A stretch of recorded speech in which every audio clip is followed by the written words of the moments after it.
കേരളത്തിൻ്റെ തലസ്ഥാന നഗരിയായ തിരുവനന്തപുരം ജില്ലയിലെ അതിപ്രസിദ്ധമായ മഹാവിഷ്ണു ക്ഷേത്രമാണ് ശ്രീ പത്മനാഭസ്വാമി ക്ഷേത്രം. വിശ്വാസികളെ സംബന്ധിച്ച് ഇത് വെറും ഒരു ക്ഷേത്രമല്ല, മഹാക്ഷേത്രമാണ്. ശ്രീ അനന്ത പത്മനാഭസ്വാമി പള്ളി കൊള്ളുന്നിടം. തിരുവനന്തപുരം പട്ടണത്തിൻ്റെ കേന്ദ്രസ്ഥാനത്ത് നിലകൊള്ളുന്ന ഈ ക്ഷേത്രത്തിൻ്റെ ഉത്ഭവത്തെപ്പറ്റി ഒരു ചെറുകഥ കേൾക്കാം. അനന്തൻകാട് എന്നായിരുന്നു അത്രേ ക്ഷേത്രം നിലകൊള്ളുന്ന സ്ഥാനം മുൻകാലങ്ങളിൽ അറിയപ്പെട്ടിരുന്നത്. ദിവാകരമുനിയാണ് ഇവിടെ ക്ഷേത്രം നിർമ്മിച്ചതെന്ന് പറയപ്പെടുന്നു. അദ്ദേഹം ഒരു തുളു സന്യാസിയായിരുന്നു.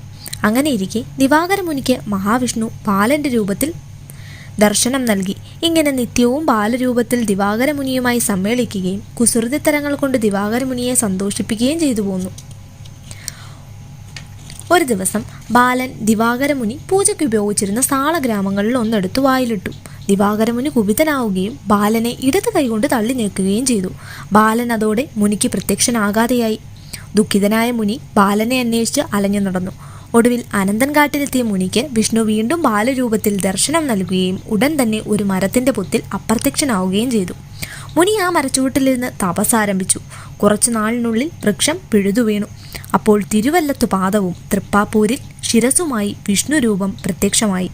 മുനിയുടെ അപേക്ഷപ്രകാരം വിഷ്ണു തൻ്റെ രൂപം ചെറുതാക്കുകയും മുനി പൂജകൾ നടത്തുകയും ചെയ്തു. അങ്ങനെ